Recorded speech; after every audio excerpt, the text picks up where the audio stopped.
Hey, you guys, Lisa Alexander, founder and executive director of Stand Up Survivor. Come on in the room. I'm excited to share On with you in the tonight. room. Come on in the room. Yeah, I sang that last time, Keisha. Don't tell anybody. But I have a beautiful, amazing guest with me. Her name is Keisha, and she is a survivor of domestic violence and is going to be sharing her story with us tonight. So I'm going to give you guys a few minutes to pop on in here. When you pop in, please let us know where you are tuning in from. We want to make sure that we go ahead and say hey. If you have any specific questions, you can try to put them in the comments and we'll try to get with them. But once you come in, say hey, hey, hey. And we're going to get started. I'm super excited. As you guys know, July is our 6th-year anniversary, birthday month, and we're celebrating. And so we're bringing on different guests. And of course, I wanted to start with one of the amazing survivors that we were able to walk through. So you guys always please make sure you go subscribe to our YouTube channel and provide stars for us as we're going, if you so choose. So I'm going to go ahead and get started. Hey, Keisha. Hey, Lisa. How are you? I am good. I'm super excited to talk to you tonight. As you know, I love you dearly. And so I'm And I excited to love you tell too. people how this all started. Okay, so you're a survivor of abuse. So tell us a little bit about your story. So, my story is basically single, right? Because I'm not one of the married ones, don't have any kids. But I actually left my abuser April 6th, 2019. No, 20. Because it's 21, 2020. So, it's kind of like my anniversary. Whoop, whoop. Mm-hmm. Um, So basically, I met you through someone else. My abuser niece was having a gathering, and Alyssa was the one that gave her story. So I called her thinking I had it all together, but she said, no, you need to meet someone else, which was you, Lisa. So I was like, whatever, still apprehensive about everything, but I still took the chance. I remember I was at work, beat up, lip bust, all this kind of stuff, and I was done. I was tired and I called Alyssa, and Alyssa put me in contact with you. And from that day on, we've been together, stuck like glue.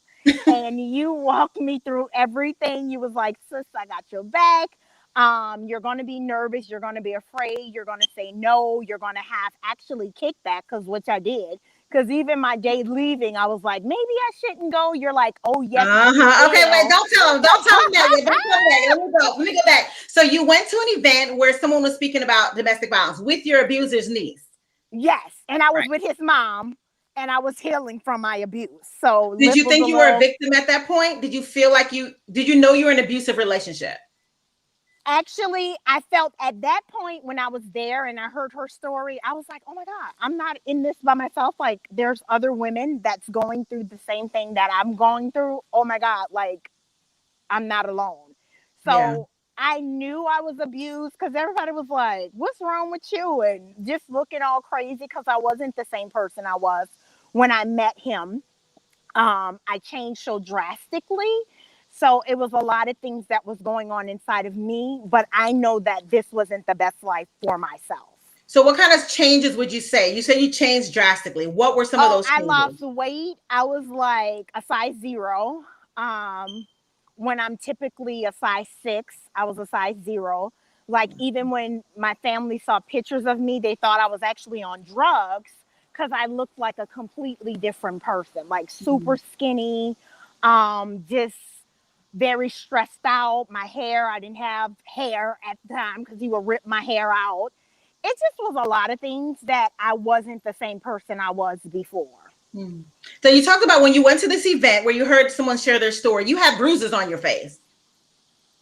Yeah, so my eye was getting a little bit healed from a black eye, and then my lip was going down because he punched me in my lip. So he would really like um, fight me like a man, if you will, because I'm not a man, but that's what it was like. Pull my hair out, just like from the scalp, spit on me, like he was a mess. And how So long was that going on for before you were like, wait a minute? um, it was a whole year tops, and it was just like I can't do it anymore because I kept trying to find the person that he was previously 2 years ago, which was not Okay. there anymore. So you guys were together for several years before the physical abuse actually started. Yes, we were together for actually 2 years before he started physically abusing me. Okay, okay. And when you were sitting in that room and Alyssa's telling her story, what is going through your mind in that moment? I was just like, oh my God, like there is another side, because she was talking about how she went to prison, and in the prison cell God spoke to her, and that's when her awakening came, meaning like she thought she had it all together, and that was her time that she knew she had to do better than what she was doing because she had her kids to live for. Yeah. So I know that you said that. So she got us connected. Alyssa said, "Hey, you need to call Lisa, stand up survivor." So what gave you the strength that day to reach out? I was in my office at work, and a guy, I was beat up again, right? This time I had a knot on my head, and I could not cover up my face because of I had to be to work. So I had on the same clothes I had on the day before, and a male came in to do some transaction, and he was like, "Dang, look at your face. You got in a fight and they won." And I couldn't really talk. I was like, like laughing at it, but it wasn't funny, right? And at that moment, I was like, oh my God, somebody sees me really like this, and I cannot hide it. It was no hiding it. It was no, I'm going to cover my face up, nothing. Everybody saw me for who I was. And that was somebody that was getting abused. And And it so was at the that, embarrassment. hmm. Yeah. And at that time, Keisha, like you didn't have the keys to your car. Like he had taken a lot of things that were Yeah. yours from So, you. yeah. He took the keys from the apartment. He took the keys from my car. So at this time, I was catching a bus. I didn't have a phone. He So took you all had my a money. car. You had a car and he took the keys. You had an apartment Yeah. and he took the keys to that too. Yeah. I had a phone, and he took the phone too. So it was a lot of things. I had money. He took that too. So it was a lot of things that he stripped from me. And it was like mere embarrassment. The only thing that I had was my job, right? So I just was like, this is not the life. This is not Yeah. the tea. And I Yeah. can do better. And I'm worth so much more. Yeah. And I remember when we met. And the thing is, when I met Keisha, Keisha didn't have a phone to call me. And so I would always have to make sure that when she was able to call me from work, that I answered the phone. I couldn't, because that was her only time to tell me that she was alive, she was okay, had been able Yeah. to update me. So it was always this nerve-wracking, is she alive? Is she okay? And it could only be between work hours. Weekends, it was like I would just hope and pray that she was okay during the weekend. Yeah, and then you would call me too if I didn't call you Mhm. when I got to work. And Yes. you would call me and be like, I'm just checking in. I haven't heard from you today. What's going on? The Mhm. weekend's coming, so I need to know that you're safe. You might have to do a couple of things that you don't want to do, but you got to keep the peace because you are on your way out. Yes. So, Yes. your encouragement of telling me, we got your safety plan, this is in the bag, we doing it. And that's what she always would tell me. You're doing it. You're doing it. So you Yeah. would always say you might have to do a couple of things you don't like, but you got to keep the peace. You is almost out of there. Yeah, yeah, yeah. So And I yeah, remember, are you sure? Should I? Should I? I'm like, just continue to do it. See, what we did was we created a safety plan together. Everyone's situation is different, and Keisha's was very, very violent, and she was in a dangerous situation. And my goal was to make sure that number one, of course, that she stayed alive, but number two, she kept her job because she has a great career. But also with the fact that number one, that she stayed alive, two, she kept her job and she got to safety, right? And yes. we couldn't do that right away. We had to No, we plan. I couldn't. mean, We had to plan and keep how a many lot of months? secrets. Yeah, how It many was, months was it? I think it was like 4 months before everything like planned out, and it was like okay for the goal, and everything was good and golden. Yeah, Yeah, yeah. And I remember the day. I I was remember leaving. the Yeah, day that Keisha was planning to leave. I was like, Lord, please, she's gonna do this. We had the safety plan in place. We knew exactly what was gonna happen, and then we got thrown aside a kicker. yeah. And I was like, no, you think I should go? You was like, no, Yeah. So she got a phone you call. will not. Somebody wanted her to do something. And I said, Yeah, Keisha, not do it. Focus. She's like, I could just run and do this thing real quick. And I said, don't do it. Focus. Get yeah, on that road. And then because she didn't have yeah, a phone. So she would be on the road traveling to where she was traveling without being able to communicate. So I didn't know if she got there, what was happening. It was a nervous several hours until yeah, I knew that yeah, she actually got to safety. But you did yeah. it. And I kept telling her, and I think that one of the things, Keisha, I'm going to say is one of the wordings. She would always say, "Oh, well, we would fight, right?" Keisha, remember that? Yeah, yeah, yeah, yeah, yeah. I She would would say when always he say would, that. Oh yeah, he would fight me. I'm like, y'all not, that's not a fight. He's beating you. Right? Because our language, we had to work on that language. I don't know how long she said fight until I heard her one day say, he beat me. I was like, wait a minute. Because what happens is they get into our mind so much, it's not a fight. That's not an even playing field. He was abusing you. He was beating you. And it took a while for her to get to that point. You had, was it a broken arm? Like you had all kinds of injuries. Well, I had a broken elbow. I have screws and plates in my elbow, and the whole right side of my leg is burned. I have neuropathy, so I have nerve damage on my butt. So it's just like I know that there is a God, and I know everyone is not as lucky as I am, right? Because when you're with someone and they're telling you they're going to push you out of a car or they're punching you in your face, and you never know what's going to happen, and then it's the level and the actually incident happens, and then your abuser still comes after I'm rolling on the ground, he pulls off, then he comes back to actually get me. And when he comes back to get me, he's like, oh, I can go to jail, I can kill you, or whatever, whatever. This could really turn out bad. And for you to come to the hospital to make sure that I don't say anything about you, that's the only reason why you came to the hospital. Not because to see where I was okay. It was to see if I was going to tell the police or I was going to tell them he did this to me. Yeah. Yeah. You know what I mean? Yeah. And for you not to tell anyone what happened and that, oh, the whole lying story was I was car surfing. Oh my gosh. That's the story. I was car And surfing. I've seen that bruise, and I'm just like, that's the one. And so you have these physical memories and physical ailments that you still experience as a result of the abuse. How do you handle that? Well, I take it like, because I have faith and I believe in God, right? So I look at it as Paul, the thorn in his side. The most I try to get puffed up and say, oh, God didn't do nothing for me, that's when I start having pains in my actual butt because I can't sit too long or my leg will swell up or whatever, whatever. So I would say that's just my thorn, a constant reminder that this is God's grace that I'm here and that I can actually tell my story and that I'm a Yeah. survivor Yeah. of domestic violence.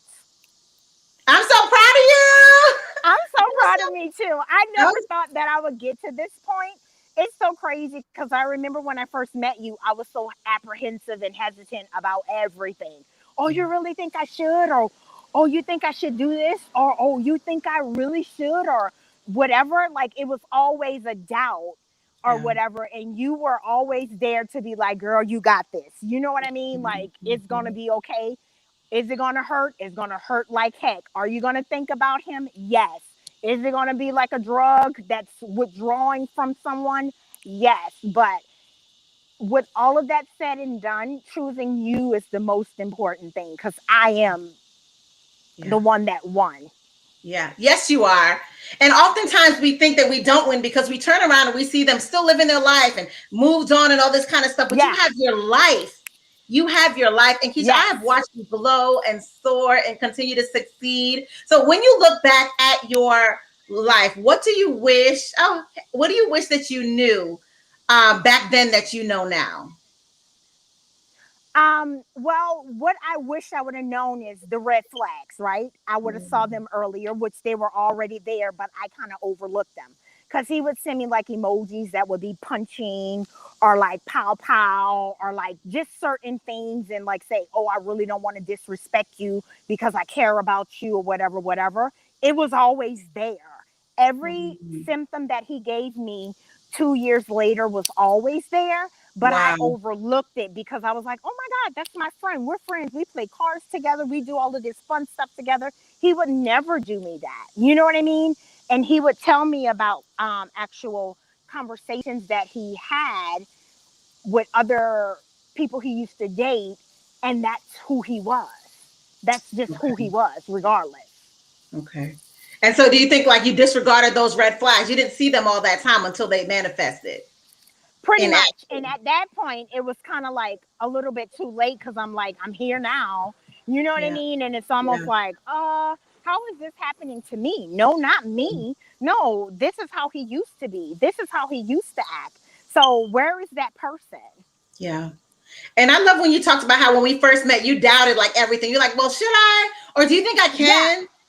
Yeah, Or do you? everything was like, ooh, do you think Yeah. what is it? Or Yeah. is this Because he really? made you doubt yourself for so long and you are Yeah, so capable, right? I yeah, mean, like super capable. And I mean, even, Keisha and I talk to this day. If something's going on, it's a phone call or a message because the yeah, journey doesn't stop. Keisha's been yeah, safe for a year now and it's amazing. And I'm so proud of her. And the journey is like, it's not like it's just beginning, but it's still going, you yeah. know? Because I still have my moments. Because I'd be like, Lisa, I'm like, oh my God, I know you be like tired of me. She says it all the time, but I don't get tired because it's a journey. My academic got tired of me, and I don't get tired. So, what would you say to someone who's watching or is going to watch the replay later? What would you say to them if um, they're experiencing the same situation that you were or similar? I would say to them that don't doubt yourself, right? Because we Mhm. always have doubt in everything that we do. But if something is telling you, which women have an intuition that this isn't right or something is going to happen bad or I should reach out, do it. Whether you Mhm. like it or not, because I reached out several times even before you to like Mhm. other places, but they didn't help me due to the fact I'm single, I'm not married, I don't have any kids. But the thing about it is, that didn't make me give up and be like, oh, no one's ever going to help me. But I would Yeah, that's say, good. whatever you're feeling in the inside, no matter what, how you feel somebody's going to judge you or what they're going to say, don't worry about that. You just continue. If you want to be free and you want to take the step to actually get a better life for yourself, do it. Yeah. I love it. You're thriving and that's what I love. And I mean this journey doesn't end, but you're doing so well. Your career is going well. Yes. You found your footing, your voice, all of that. And one of the things before I hit live, I said, Keisha, you ready? She goes, listen, I free myself by sharing my story. This is how I do it. Yeah, I'm exactly. I'm super duper proud of you. The comments are saying they're super proud of you, Keisha. Is there anything you else that you would like to say um, to those that are watching? Yes, I would say everyone join Stand Up Survivor. I'm just kidding. Right. I'm If like, you oh, okay. are, I know, if you are a woman that wants to feel like a woman again, because sometimes when you're in abuse, they strip you from everything, right? So I went to the retreat and I felt like a Mhm. queen, got my makeup done, got my nails done, got my feet done. You know what I'm saying? And Yeah. it's the small things that makes us feel special as a woman. And I would say out of every place that I reached out to, Stand Up Survivor was good to me. I love them. I told Lisa, like, no matter what, you my sister for life. It is what it is. I'm not going nowhere. And even if I'm a Ditto. bugaboo, I'm going to be with you. Okay. Ditto, But I Keisha. would say that this organization, I love it. Everyone is so nice. And Lisa makes everything more worth it because she's understanding and Mhm. she's with you the entire way, right? Like, I heart you. I can't do the other heart because I'm walking the dogs, but I heart you.